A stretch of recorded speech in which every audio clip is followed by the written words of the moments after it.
Hello and welcome back to another video. If you are new here, my name is Nicole and I sell vintage home decor on Etsy, and I also have a booth at an antique mall. It has been a very busy couple of weeks, so I'm excited just to do some chill tasks and have a more relaxed day. I started grad school a few weeks ago. I have just been getting adjusted these past few weeks and figuring out how to integrate school into my schedule. My program is accelerated compared to some other programs, so it is a pretty hefty workload. And then on top of that, if you've watched my videos before, you might know that my fiance and I live in Florida. We're from Florida, but we are moving in a couple of weeks to North Carolina. So we are moving up to the mountains. It's going to be a big change, and that is a decision we made kind of spontaneously within the last couple of weeks. So it has been very crazy and busy. I have a lot of tasks I need to get done before we move related to my reselling business. I need to clear out my antique booth, which I'm a little sad about because it really just started picking up there and now I'm leaving, but yeah, I need to clear that out. I need to pack up all my inventory. I'm trying to get stuff listed on Etsy, anything that's not listed before we move. And I'm also trying to rephotograph some old items because this room used to be blue and my old setup for photos just wasn't as nice as it is now. So now that I have better lighting and the walls are this beautiful pale green color, I want to have all my listings look consistent. So I'm just trying to update some of the cover photos. We'll see if I end up getting that done before we move because that is a very unnecessary rabbit hole to go down, but I do want to do that. But today, this has been the world's longest intro. Today, I'm going to be packing up some orders. I might go to the thrift store. I haven't been to the thrift store in a couple of weeks. I've been to maybe one Goodwill in the last 2 weeks because I'm not really trying to accumulate inventory right now. I might try to list some items, and as I do all of this, I'm going to be answering some questions. So I'm going to do a Q&A. I asked you all for some questions on YouTube, and so I'm going to answer some of those. But yeah, let's go ahead and get started. I have a couple of orders to pack. I'm going to answer some questions while I get some thank you notes together, and I'm about to have a moment of truth because I was in the shower this morning and I had my phone set up like a dummy on one of the shelves in the shower because I was keeping track of the time because I had a meeting and I didn't want to be late for the meeting, so I was kind of rushing. And then as I got out of the shower, my phone slipped and fell into the undrained water in the shower.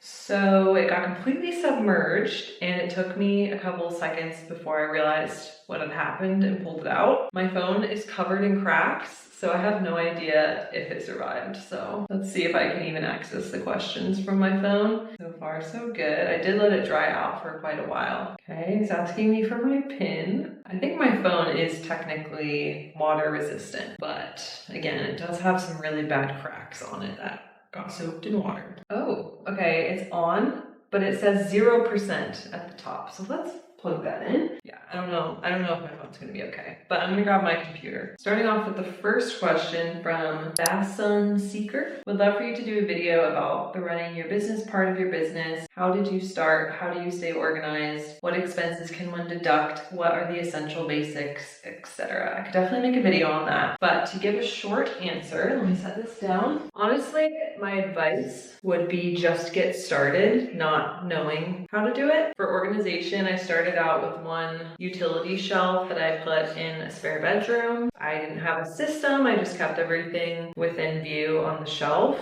I would definitely love to go more in depth on this topic and make a whole video on it because there's a lot that can be said to answer this question. But one thing I would highly recommend that I did not do when I first started out is to make a spreadsheet of all of your purchases, especially for reselling. I mean, your whole business is just made up of buying things, so it's really important to keep track of that. So you can track your profits, you can track things for taxes. There are all sorts of fancy things you can use and programs and stuff. I would recommend just making a spreadsheet on a Google Sheets. You don't need to pay for anything to have a good spreadsheet and to keep track of all your expenses. What I have currently is I have the title describing the item that I bought, the date that I bought it, the store I bought it from, how much it cost, including sales tax. Then once I sell the item, I have some more columns to indicate the price that I sold it for, the Etsy fees, my profit margins. It would be easier for me to show it than to explain it like this, so I will plan on making a video on the basics at some point. But my main recommendation in response to this question would be, I did not know what I was doing when I started out. I was not super organized when I started out. I did not have the best systems in place when I started out, but I think in order to develop those systems, you have to just get started, because everyone has a different system and you're going to figure out what works best for you. So just get started, do it without knowing what you're doing, but do keep track of your expenses.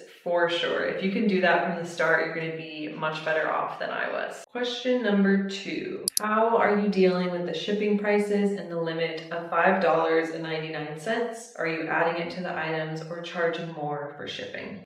So if you sell on Etsy, you probably know Etsy encourages sellers to use free shipping. But on top of that, they told sellers recently that if their shipping costs on an item are higher than $5.99, your listing will not be prioritized as highly in search results as listings with lower shipping costs. For people who make jewelry or sell stickers or sell an item that is the same weight and dimensions every single time, I think that it makes sense to do free shipping or fixed rate shipping. I'm not saying that this is my recommendation. I'm just telling you what I do. I have personally ignored that recommendation from Etsy and I have continued on doing calculated shipping. So the majority of my shipping for my items is above $5.99 because that's just the cost to ship the type of items that I sell. Again, that's not what I formally recommend doing, because typically I am always recommending that people do what Etsy wants, because at the end of the day, you're on Etsy's platform, part of Etsy's algorithm, and your success on Etsy is dependent on your ability to use Etsy properly. So typically I would recommend doing what Etsy wants. This, however, is an unusual circumstance where I have not gone in that direction. I tried to do free shipping. I tried to do fixed rate shipping at $5, and neither of those approaches worked for me. They both hurt my sales. So I do calculated shipping. Again, it's not going to be the best choice for everyone. That is just what I do. So take it with a grain of salt. Also, I'm currently folding up all the receipts right now. So that's what I'm doing down here. And I'm not showing it because I'm not trying to show my address or my customers' addresses. Question number 2. Do you pay a monthly subscription for your Etsy shop or just the basic store with listing fees? I personally do not pay the Etsy monthly subscription. I looked into it and essentially you get some listing credits, you get free, well, it's not free because you're paying $10 a month, but you get some advertising credits, some listing credits, and then there's a couple extra dollars that you're paying to have some customization features of your page with like colors and stuff. And also when an item goes out of stock, you can choose for your customers to be alerted that when that item comes back in stock, which does not apply at all for my items because I don't relist anything. It's all unique items. So it just didn't make sense for me to purchase the subscription. I did look into it. Yeah, it would be money wasted for me personally. Right now I'm adding to the receipts for my orders. I'm adding a thank you card, a business card, and then I paper clip these together. And I add a sticker,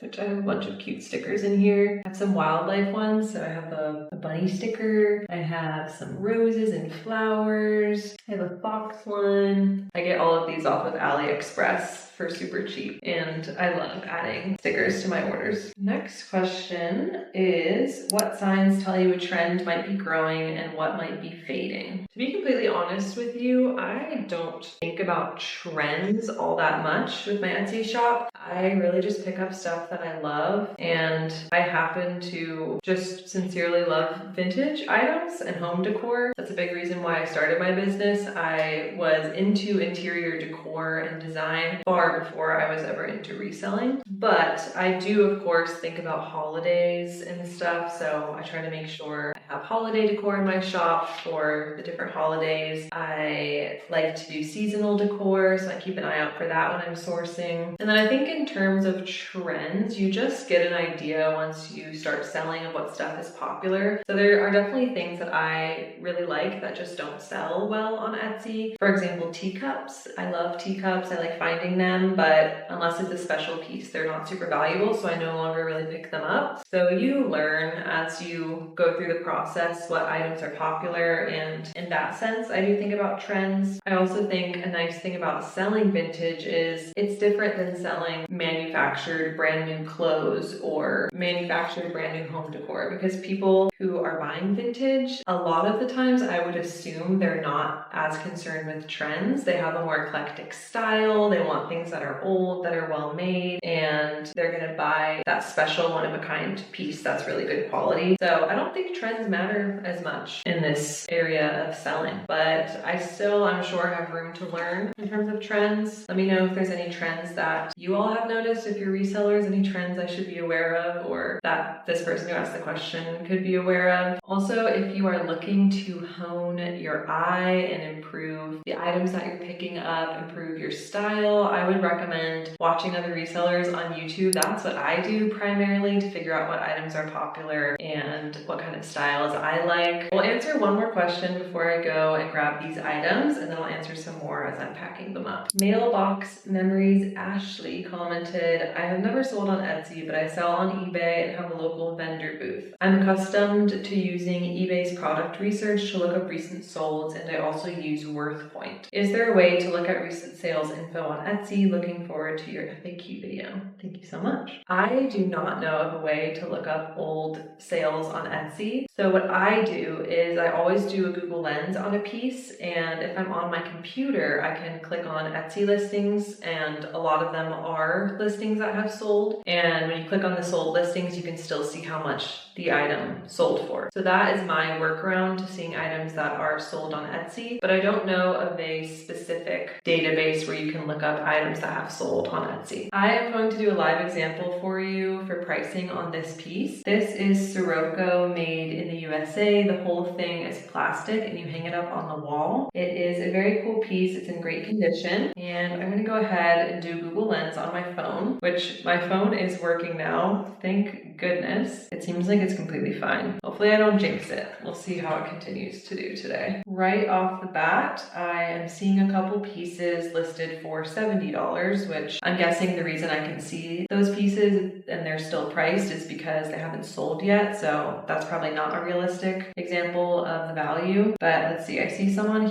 Etsy that have sold. And the kind of annoying thing is, for some reason, if someone has a solution to this, let me know. But for me personally, when I click on a sold item on Etsy, I cannot see the price that it sold for. But if I click on this same listing from my computer, then it will show me the price. So I'm seeing several that have sold on Etsy, but I can't see how much they sold for. There are also a couple listed on eBay for $30, $25, $40. There are a bunch of these, so they're not super rare, but they do seem to have a little bit of value. Based on what I'm seeing just initially on my phone, I'm guessing I'll probably price this around $35, but I'm gonna need to take a closer look on my computer so I can see those sold listings and determine what I'm actually gonna price it at. But yeah, I just use Google Lens for everything. I had WorthPoint for a little bit in the past and I didn't find it super helpful. I would look up a piece and only get like 1 to 3 results, and a lot of the results that I got were from like 2017 or from a long time ago, so it just didn't feel like a great resource, and you have to pay for it. I think if you're selling very niche collectible antiques, then WorthPoint might be a good resource, but for the type of items I'm selling, like something like this, I much prefer to just use Google Lens, and it's completely free. All right, so these are all my thank you notes with the stickers, and I'm gonna go ahead and grab these items from the garage. I have the most atrocious socks and sandals combination on right now, but we're in my garage. Here are what my shelves look like.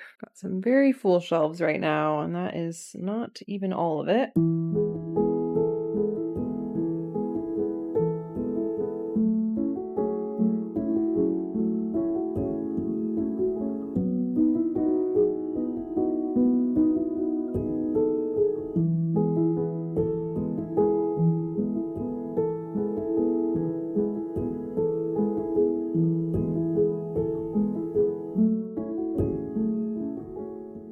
I'm back inside and I have 2 things that I'm going to pack up today and the rest will be packed up tomorrow. The first thing I'm packing up are these lamp bases. These are super cute. They're brass. I got them from an estate sale. All right, the next question on here is from Nathan Ortiz. I have a very small shop. It's just over a year old and I'm still trying to get up to 100 listings. I wonder if you can clarify some things. For instance, why do I show traffic from Pinterest, but I don't have a Pinterest account and I don't pay for ads, but sometimes I get a charge for off-site ads? Is that just when someone is scrolling through Etsy and clicks on my thing without having necessarily searched for it? So off-site ads, you are actually paying for that without realizing it. You're able to turn that off. I keep mine on because if I get a few sales from off-site ads, then it makes it worth it. But when you start using Etsy, you get automatically signed up for off-site ads. So that's when Etsy shows your item on Pinterest or on Google Lens or on a variety of other platforms. And then if someone clicks on the item from one of those ads that is not on Etsy and they purchase the item, Etsy will take 15%. They'll take a 15% cut. That's a pretty large cut and sometimes it hurts. I keep mine on. So that's just up to you. You can go into the menu and turn them off if you want. This next question is from Carol, and I'm not even going to try to pronounce her last name. She is the seller that I made a video on. I made a video on her shop when I started out my series of reviewing my subscribers' Etsy shops. And she asked how to optimize your title for best SEO and do you need an LLC to sell on Etsy. Love your videos.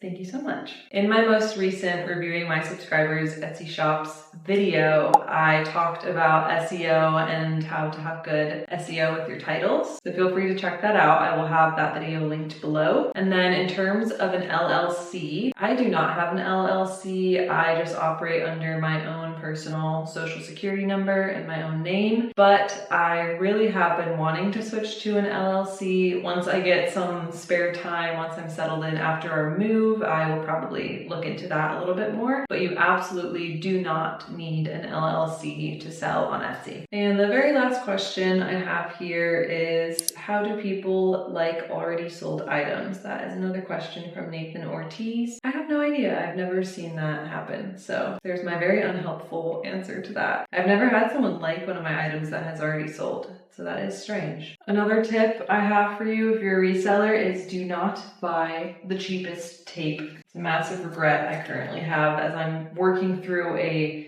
bulk amount of horribly cheap tape that I bought. This tape breaks off so easily and it gets all over my fingers and it's so difficult to get off. And so the whole time I'm packing orders, I just get all this tape stuck to my hands. It's just like the worst tape ever. I just bought the cheapest pack of 6 rolls that I could find online and I don't recommend doing that.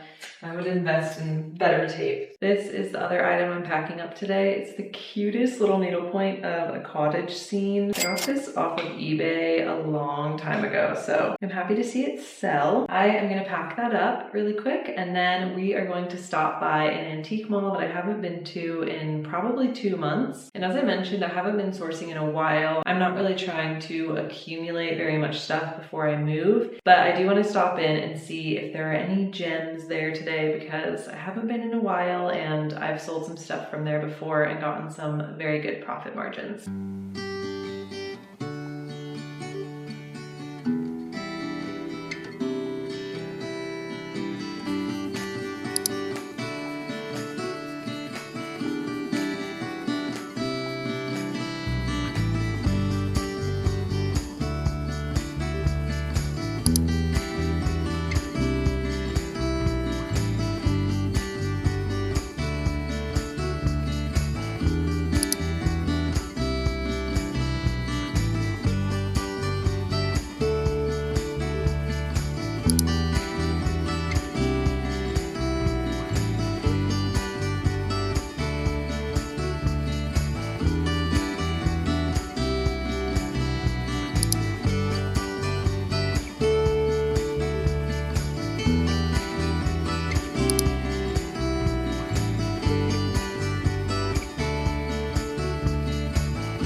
just got done with the antique mall and I figured I'd go ahead and show you what I got. I saw a ton of cool stuff in there, including that Staffordshire dog canister. It was a ginger dog and it was double-sided, so there was a dog face on both sides and then the head was part of the lid. It was $125 and the dealer had it at 30% off, which came out to about $87. I considered buying it, but I decided against it because when I looked at comps, it actually was not a super valuable piece, which really surprised me because I've never seen anything like it, but it was worth around $90 to $100, so not enough margin for me to pick up. I was anticipating it was going to be worth like $250 or something like that, but I was totally wrong. So I left it behind, but that piece was super cool. Then there was that brass medallion piece that I showed in a previous clip, and that was from Italy, and similar items by the same maker were going online for between $200 and $300, which was crazy, but I did actually leave it behind. In the antique mall, the piece was priced at $35, so I considered picking it up, but it had a lot of damage and I wasn't sure how a piece would do with that much damage. A lot of the edges were broken off. There were just pieces of metal missing, and I didn't want to spend $35 to find out and risk it, especially because the piece was not particularly my style anyway. Yeah, those two things I left behind, but let me show you the pieces I did pick up. So starting off with this vase, it is ceramic. It's a little bit dusty. I need to clean it, but it has this embossed lady on the front with a bird and it's so pretty. This has a little marking on the bottom that says 1516. So I'm assuming this was probably made in England, but I don't know for sure, and it doesn't have any maker on the bottom. Here it is up close. It's so pretty. And I got this from a lady who has a booth in the back of the mall, and she always has really good prices, so I got quite a few things from her. And this piece was $15. When I did a quick Google lens, comps were between $40 and $65. The next piece I picked up is this beautiful copper bud vase. It's so cute and slim. This was, I believe, $10, and I've really just been on a copper kick lately. Copper pieces can go for a lot. I did not do a Google lens on this piece, so it'll be interesting to see how it does. Next, I picked up this little scalloped copper mold with grapes on the front. It's so cute. It's really shiny. This was $8. It's not going to be worth a ton for reselling. I'll probably sell it for around $25, but it's super cute and I know someone will love it. Next, I picked up this stunning cloisonne plate slash, I guess it's more of a bowl rather than a plate, but regardless, it is beautiful. The colors on it are so unique. I have seen a lot of cloisonne plates out thrifting and antiquing, and they're usually really dark in color, so they'll be dark red, dark green. So I loved that this one has some lighter colors on it. It's so beautiful. And the last cloisonne plate that I had in my shop that I got on my thrifting road trip, which I have a video of that if you're interested, that plate sold very quickly. So I was excited to find another one, and this was only $10. Next, I got this lighter, which I'm so excited about. This is the first vintage lighter I've ever purchased. I have always wanted to find a vintage lighter in my price range to resell or to keep. This one I'm not going to keep, I'm going to resell. But this was $15, which is a great deal. These sell for around $60 depending on the condition and where it was made. It is signed here on the bottom, made in Italy. Can't tell what the right direction is. There we go. Is that the right direction? No, my viewfinder is really small and so I couldn't see. But yeah, this is made in Italy and it has this beautiful floral pattern on the front and the top is brass. This piece is seriously so pretty. The more I stare at it, the more beautiful it becomes. The last thing I grabbed were these adorable hand-painted wooden candle holders. They were $10 for the pair, and they're signed by someone with the last name Huskins. The bird painting is so beautiful and delicate and very wintry, so I thought that these would be good for the holidays coming up. I honestly have not found as much holiday-themed stuff to sell on my shop at this point as I would have liked to, but I don't know. It's hard to find vintage Christmas decor and seasonal decor. At least it's been hard for me. A lot of the stuff I see that is seasonal at the thrift store is cheap, it's plastic, it's made in China, it's not old. So whenever I come across something like this, I am always very excited. These are truly, truly stunning. Well, I am going to end the video here. I hope that you enjoyed the Q&A and the little bit of antiquing that we did together. As I mentioned at the beginning of the video, it's going to be a very busy couple of weeks for me, but I'm excited and it's going to be a lot of fun. Our new rental house is in the woods. It is so beautiful, and so I think it's going to be a lot of fun just making it homey and cozy there, and I think I'm going to share a little bit of that on here as well because, as I mentioned, I love interior decor, interior design, and that is what really got me into reselling in the first place. So I'm super excited and I can't wait to take you all along. Thank you again for watching, and I will see you in the next video.